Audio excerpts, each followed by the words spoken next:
1 Coríntios capítulo 11, versículo 26 fala assim: porque eu recebi do Senhor o que também vos ensinei, que o Senhor Jesus, na noite em que foi traído, tomou o pão, e tendo dado graças, o partiu e disse: isto é o meu corpo que é dado por vós, fazei isso em memória de mim. Semelhantemente, depois de cear, tomou também o cálice, dizendo: este cálice é a nova aliança do meu sangue, fazei isso todas as vezes que o beberdes em memória de mim. Porque todas as vezes que o comerdes desse pão e beberdes desse cálice, anunciais a morte do Senhor, até que ele venha. Amém? Irmãos, dia de ceia é o dia que nós procuramos não fazer o culto infantil, porque nós achamos que é interessante que as crianças observem esse momento. Então é importante que você deixe o seu filho atento para ele entender o que é esse momento de ceia do Senhor, né? Irmãos, a ceia é um dos momentos mais significativos e mais solenes da nossa caminhada cristã. Quando nós celebramos a ceia, nós de alguma forma somos convidados a recordar a morte e proclamar o poder transformador de Jesus na nossa vida. Então, quando nós celebramos a ceia, é isso. É por isso que eu acho que o culto de ceia é um dos cultos assim mais importantes que nós temos dentro da igreja. É o dia de não faltar, é o dia de prestar atenção, é o dia de entrar nesse momento aqui. Mas nós somos também desafiados no culto de ceia a olhar para o futuro, para aguardar com esperança a segunda vinda de Cristo. Nós estamos estudando e encerramos hoje, na nossa escola bíblica dominical, sobre a volta de Cristo. Então, quando nós celebramos a ceia, nós lembramos do passado, daquilo que Jesus fez na nossa vida, fez por nós, e nós lembramos também do futuro, até que Ele venha, de mantermos a nossa vida, as nossas expectativas, as nossas ações, de tal forma, tão intensas, que estamos nos preparando para que Ele volte e nos encontre bem, nos encontre agindo, atuando na nossa caminhada cristã. E esse versículo, ele nos coloca aqui diante de uma grande expectativa, a expectativa da vida cristã, que é a volta de Cristo. Porque a ceia, ela é um lembrete tanto do passado, o sacrifício de Jesus na cruz, mas ela também é um lembrete do futuro, porque a nossa fé em Cristo, ela não é uma fé estática, ela é uma fé vívida, é uma fé em constante espera pela volta do Senhor, a promessa dele de voltar e nos levar juntos. E eu acho que todos nós aqui queremos ir para o céu, não queremos? Você quer ir para o céu? Amém? Amém. Nós queremos. Então o texto de Paulo aqui, a igreja de Corinto, nos fala não só sobre o momento de participar do pão e do vinho, mas esse texto aqui que nós lemos, ele também vai falar sobre o que nós devemos fazer e como que nós devemos viver até que Ele venha, enquanto nós estamos aguardando a volta de Cristo. E é interessante, porque o contexto aqui desse texto de 1 Coríntios 1, 1 Coríntios capítulo 11, ele é profundamente impactante para nós entendermos um pouco do significado disso aqui que nós vamos fazer hoje. Sabe por quê? Porque a igreja de Corinto estava enfrentando sérios problemas aqui. Problemas de divisão, problemas de desrespeito, problemas de imoralidade. E Paulo, ele vem e ele escreve uma carta. E ele busca aqui corrigir as práticas erradas que a igreja estava tendo, incluindo a maneira que a ceia estava sendo celebrada. Porque alguns estavam chegando antes, estavam comendo tudo. E aqueles que tinham mais dificuldades, ou as viúvas, ou os mais idosos, ficavam sem comer. E é nesse cenário aqui que Paulo ele nos lembra a nós como igreja de como que a ceia do Senhor ela foi instituída aqui. E como que Jesus institui a ceia e dá a ela o devido significado para nós como igreja.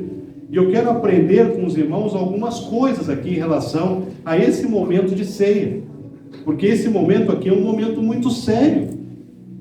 Esse aqui não é um momento que eu possa chegar aqui de qualquer jeito, inclusive porque a própria palavra vai dizer que se você comer do pão e beber do cálice indignamente, isso aqui pode te fazer mais mal do que bem. Porque Paulo está falando isso. Se você comer do pão e beber do cálice indignamente, isso aqui vai te fazer mal. Então isso aqui é como se fosse uma nitroglicerina. Se você tocar da maneira errada, explode. E a primeira coisa que a gente vai aprender aqui com Paulo é que a igreja do Senhor, você e eu, nós precisamos ter uma comunhão profunda e transformadora, se nós queremos fazer desse momento um momento de significado. Porque a ceia, ela nos lembra que nós somos chamados não para caminhar sozinhos. Nós não somos ermitões. Sabe o que é ermitão? Aquela pessoa que vai para cima de uma montanha, constrói uma cabana, bota um fogãozinho a lenha e vive lá sozinho. A ceia do Senhor, ela nos mostra que nós fomos criados para a comunhão. A igreja do Senhor, você e eu, nós somos caminhados para a comunhão. Nós somos criados para a comunhão. E a ceia, ela é um símbolo dessa comunhão entre os membros do corpo da igreja de Cristo, a igreja. Em 1 Coríntios 10, 17, Paulo vai dizer assim: porque nós, e aí ele está falando de nós aqui, porque nós, sendo muitos, nós somos um só corpo, porque todos participamos do mesmo pão. Então essa comunhão verdadeira, significativa da igreja, e a ceia, esse momento de ceia, vai nos ensinar que enquanto nós aguardamos a volta de Cristo, nós somos chamados a viver em comunhão uns com os outros, unidos pelo mesmo Espírito, pelo mesmo propósito. Nós temos os mesmos sonhos. Qual é o nosso sonho? Herdar a vida eterna com Deus. E a comunhão que Paulo está falando aqui, não é somente uma comunhão de partilhar o pão e partilhar o vinho, mas a comunhão que Paulo está falando aqui é uma comunhão na prática, de viver em unidade, é de viver em amor, é de viver em serviço. Porque a igreja do Senhor, ela não é apenas um lugar de celebração. A igreja do Senhor não é pessoas que se reúnem para celebrar um culto na quinta-feira, para celebrar um culto no domingo, para celebrar uma escola dominical no domingo pela manhã. Não, a igreja do Senhor é muito mais do que isso. A igreja do Senhor é um lugar de cura e de crescimento. Porque viver em comunhão requer disposição para fazer algumas coisas. Como, por exemplo, a igreja do Senhor, a comunhão que Ele requer de nós, requer disposição para perdoar, requer disposição para ajudar, e requer disposição para, muitas vezes, sacrificar. Isso é comunhão. Então, enquanto nós esperamos a volta de Cristo, a nossa missão aqui, segundo o texto de Paulo, é fazer da igreja um reflexo do amor incondicional de Deus, onde todos se sintam acolhidos, onde todos se sintam desafiados, de maneira a viver de forma plena para o Senhor, até que Ele venha. Porque a ceia, quando nós celebramos esse momento aqui, e é por isso que a gente orienta bem, participe do jeito certo. A ceia é uma oportunidade de nós reafirmarmos o nosso compromisso com a igreja do Senhor. Não apenas o edifício, não apenas as paredes, mas o corpo de Cristo em ação. Porque a igreja é um organismo vivo de Jesus. É um organismo vivo, não é pedra, não é... A nossa igreja está enchendo, cada vez tem mais gente, graças a Deus. Daqui a pouco nem aqui nós vamos estar mais. E esse lugar aqui talvez vai virar o quê? Um mercado, uma loja. E que bom, porque isso aqui não é a igreja é você, e a igreja sou eu. E a verdadeira comunhão da igreja é uma escolha. É uma escolha. Mas também é um mandamento divino, que deve ser refletido na unidade e no amor de Cristo o tempo todo. Sabe por quê? Porque a semana passada eu falei para os irmãos aqui, na nossa pregação, é que a eternidade de Deus começa aqui. Começa aqui. Você pode dar uma olhadinha para a pessoa que está na tua esquerda e na tua direita? Dá uma olhadinha. Olhou? Olhou bem? Pois é, essa pessoa vai herdar glória com você. Eu não vou pedir para você olhar agora aqui, porque de repente se você olhar não vai ficar muito legal, mas se você pensar no teu coração uma pessoa que você nem simpatiza muito, pois é, essa pessoa vai viver a eternidade com você. Você está vendo, Júlia? Você vai ter que viver comigo na eternidade. Jesus. Sua graça do Senhor, né? Então, irmãos, viver em comunhão é a gente aceitar o outro como o outro é. E alguém já disse que viver em comunhão é aceitar o outro com casca e tudo. Com casca e tudo. Isso é viver em comunhão.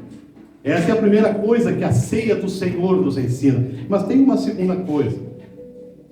A ceia do Senhor nos ensina que viver como igreja é pagar o preço pela obediência.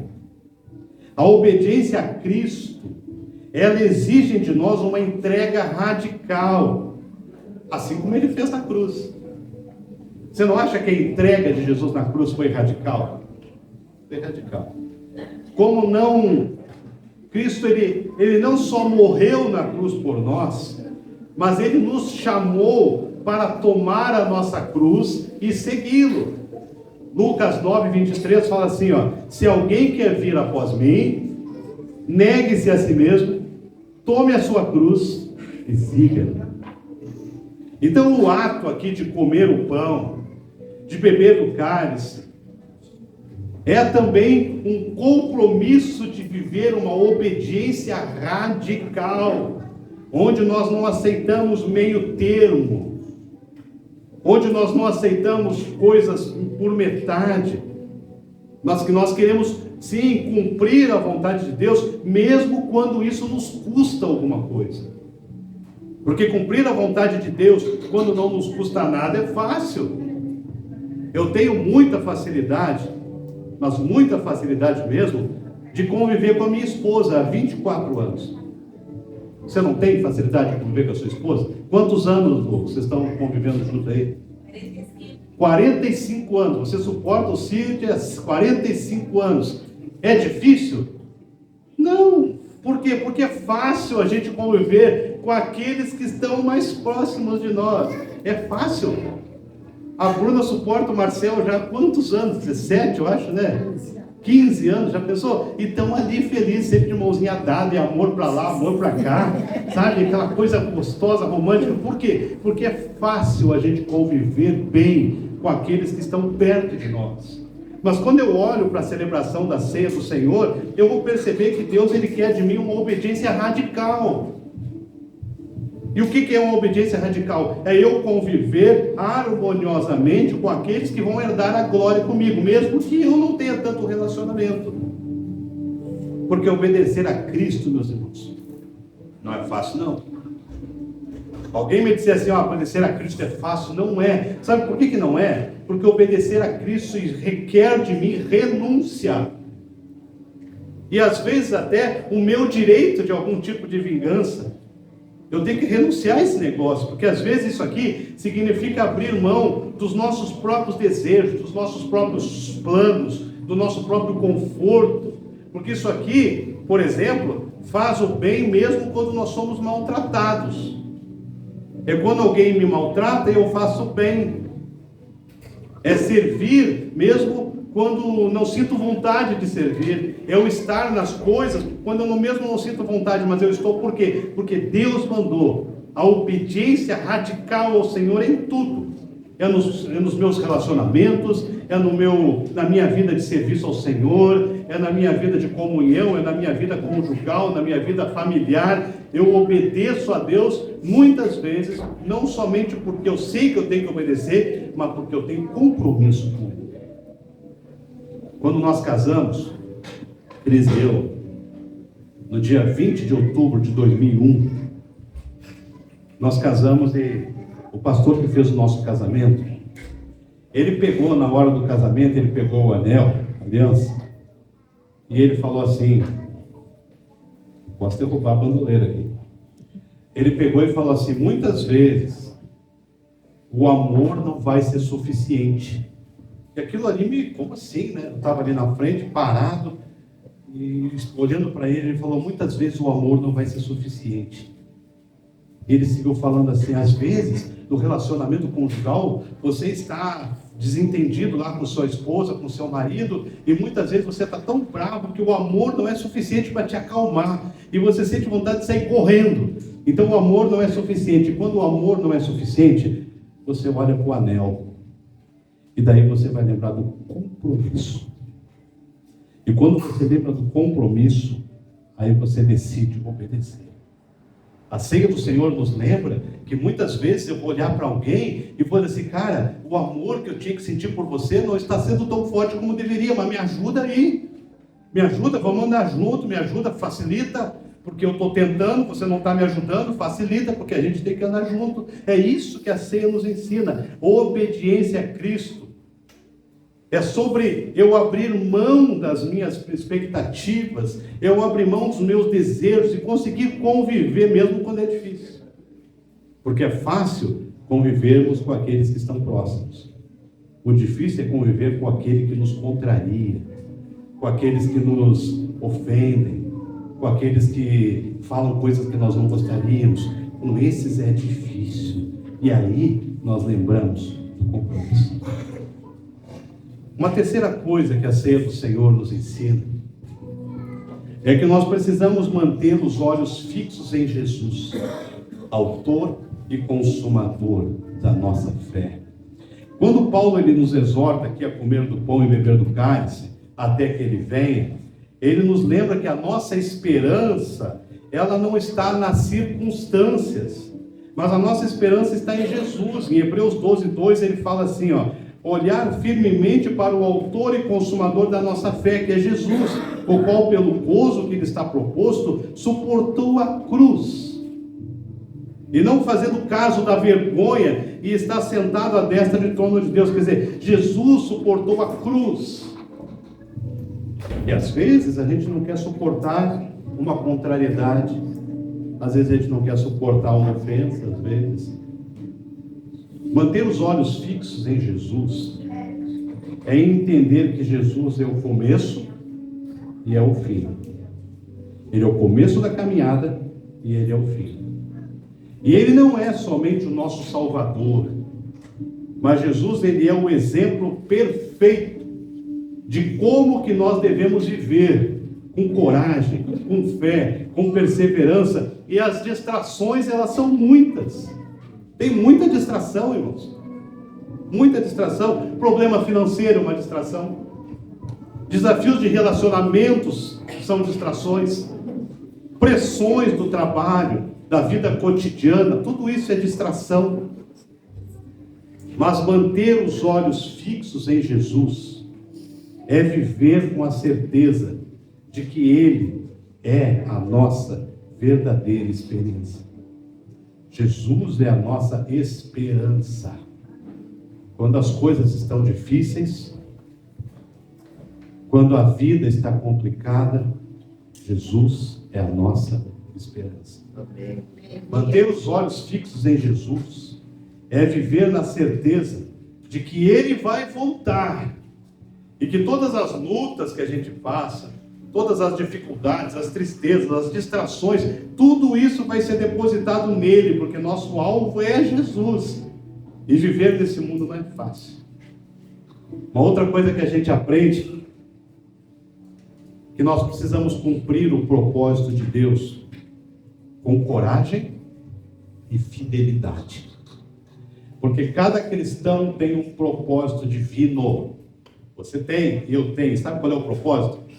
Ser luz no mundo e cumprir a missão. Amém.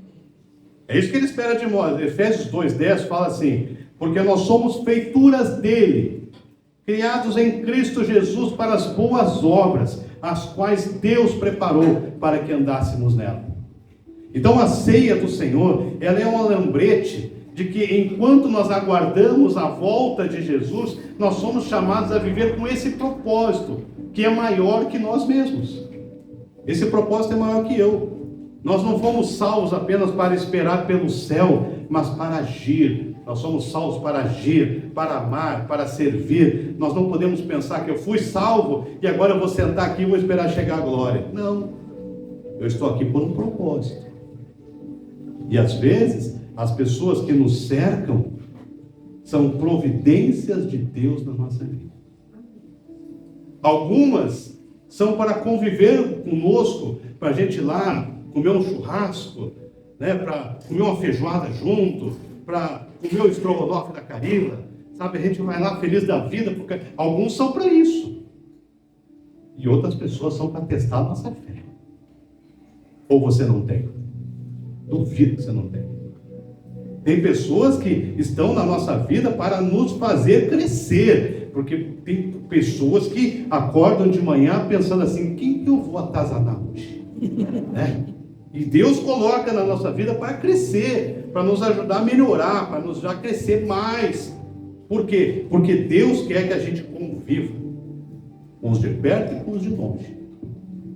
Cumprir o propósito de Deus, meus irmãos, exige coragem para sair da nossa zona de conforto, para falar a verdade, para amar sem esperar algo em troca, simplesmente por amar. Porque o que Jesus ganhou em troca quando ele morreu por nós na cruz? Ele só morreu pela graça, para que a graça dele nos resgatasse. Então a ceia do Senhor, ela nos desafia a viver com um propósito e nos desafia a fazer diferença um na vida dos outros. Você conhece aquele texto essa semana? Eu coloquei nas devocionais que eu faço lá no grupo Discípulos. Quem não faz parte precisa participar. Todo dia você recebe uma devocional, todo dia você tem um estudo bíblico para fazer lá, é bênção de Deus. Mas essa semana eu falei sobre o versículo que diz que o ferro afia o ferro. Aonde que você afia a sua faca? Numa esponja? Não. Você afia a sua faca num papel? Não. Você afia a sua faca num outro ferro. E a Bíblia diz assim, da mesma forma que a faca, que o ferro afia o ferro, nós somos convidados a nos afiar uns aos outros. Aquilo que te dá o atrito, né? Aquilo que te dá a resistência. Cuidado, muito cuidado com aqueles que só dizem sim para você. Muito cuidado com aqueles que concordam com tudo que você faz. Cuidado com aqueles que dizem sim, até mesmo quando você está fazendo algo errado. Cuidado com esses, porque esses são perigosos. Um homem chamado Cortella, você conhece, né? O barbudinho aquele, muito inteligente. Ele, numa das suas palestras, ele falou assim, na faculdade que eu dou aula, tem um professor que ele não gosta de mim, eu não gosto dele. Cada vez que ele escreve um livro, eu sou o primeiro a ler o livro dele para achar erros, para poder criticá-lo. E cada vez que eu escrevo um livro, ele faz a mesma coisa. Ele compra o meu livro, lê para poder se reunir comigo e me criticar. Eu não gosto dele e ele não gosta de mim. Mas uma vez por semana a gente vai almoçar juntos. E o dia que ele morrer, se ele morrer primeiro que eu vou sentir muita falta dele. Mas eu não gosto dele. E alguém perguntou, mas por que você vai sentir muita falta dele? É porque ele me faz crescer. Cada vez que ele escreve um livro, eu quero ler o livro dele para buscar os defeitos. Ele faz a mesma coisa. E nós temos essa competição, mas eu não sei mais viver sem ele. Eu gosto de uma vez, pelo menos por semana, sentar e almoçar junto com ele. Porque ele me faz crescer. Irmãos, aquelas pessoas que discordam de nós, aquelas pessoas que nos trazem desafio da convivência, são as pessoas que nos fazem crescer. Aqueles que, quando você está fazendo uma coisa errada, e ele diz, que legal, cuidado. Esse aí não vai te fazer crescer. Esse aí vai te levar para o buraco. Mas aqueles que te dizem assim, você está errado. Lembra de Barnabé? Paulo estava lá discutindo com os umas pessoas todas discutindo teologia, e o Barnabé chega assim para Paulo: Paulo, lembra quem tu é, cara. Chamou a atenção do Paulo. E Barnabé discipulou Paulo, andou com Paulo durante todo o seu ministério. E ele muitas vezes teve que dizer: Paulo, tu está errado. Para de fazer besteira, lembra de quem tu és. Esse levou Paulo ao crescimento. Cuidado com quem passa a mão quando você está pensando mal de alguém, quando você está passando por problemas, você está tomando atitudes erradas e você vai naquela pessoa, porque o nosso ego é assim, né? Se eu quero fazer uma coisa errada e eu sei que o Marcelo aqui concorda comigo, eu vou nele, porque eu quero alguém que concorde comigo, né? Eu não quero quem discorde de mim. Os homens casados aí, sua esposa concorda com você o tempo todo? Concorda, Cíntia? Não, né? Definitivamente a dona não concorda o tempo todo, né? Mas que coisa boa, porque é aí que dá o crescimento. O marido chega todo cheio de planos: eu vou comprar isso, eu vou comprar aquilo. E a esposa assim: nós temos dinheiro? Não, então não compra. Não é assim? Ah, mas eu estou todo empolgado, olha só, eu vou dar o meu carro, vou pegar aquele lá. E a esposa: tá, mas nós temos dinheiro para isso? Não. Então pare, você já olha assim: pô, mas o que eu tinha que compartilhar? Porque a vida é assim. Aqueles que nos contrariam são os que nos amam. Aqueles que nos contrariam, às vezes, são aqueles que querem o nosso crescimento. Aquele que passa a mão nos teus erros, separa desse. Porque senão vai te levar para lugar nenhum, a não ser para um buraco junto com ele. Cuidado. Nós vamos celebrar a ceia do Senhor. Algumas recomendações. O apóstolo Paulo disse assim: examine-se o homem a si mesmo e depois coma do pão e beba do cálice. Você não vai encontrar na Bíblia, Gênesis a Apocalipse, você não vai encontrar um texto só que diga assim: se você hoje discutiu com a sua esposa, discutiu com o seu marido, não participe da ceia. Você não vai ouvir isso. Alguns pregadores até falam isso. Alguns pregadores pregam na frente: se você pecou, você não participa da ceia. Eu preciso ser muito honesto com você e te dizer que isso não está na Bíblia. O que a Bíblia fala? Examine-se o homem a si mesmo e depois faça o quê? Coma do pão e beba do cálice. Ah, pastor, mas eu sou pecador. Pois é, eu também. Só que tem uma coisa: esse momento aqui da ceia, ele não se sustenta pelos seus méritos e nem pelos meus. Esse momento da ceia se sustenta pelos méritos de Jesus. Foi Ele que morreu na cruz para nos dar esse momento aqui. Ah, mas eu posso participar de qualquer jeito? Não. Porque se você participar de qualquer jeito, a Bíblia diz que você come para a sua própria condenação. Então você precisa entender isso aqui. Se alguém me pergunta: posso participar? Eu já digo: não. Porque se você me pergunta se pode, é porque você não entendeu isso aí. Você entregou a sua vida para Jesus. Você já é de Deus, você tomou seus propósitos com Deus, você deixou Jesus reinar na sua vida, Ele é o teu Senhor, Ele é o teu Salvador. Então você pode. Ah, pastor, mas eu ainda não sei ainda se eu quero esse negócio de igreja, eu não sei e tal. Então não participe. Porque se você participar sem entender o que isso aqui significa, vai te fazer muito mais mal do que bem. Então não pegue. A hora que os irmãos passarem por você, e você vai ver lá o pão e o cálice, não pega.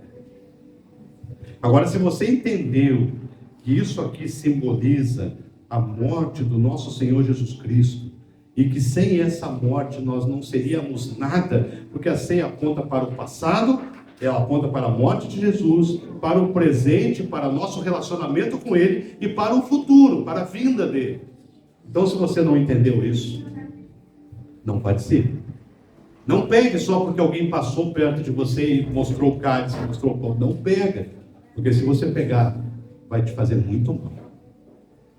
Então Paulo diz assim: examine-se o homem a si mesmo. Quero convidar você que incline a sua cabeça, onde você está. E aí agora é você e Deus. O grupo de louvor pode vir para cá, por favor. Agora é você e Deus. Você vai conversar aí com o Senhor, vai fazer os teus propósitos. Vou dar uns minutinhos para você. Inclina a sua cabeça. faça propósito com o Senhor, se examine antes de celebrarmos a ceia.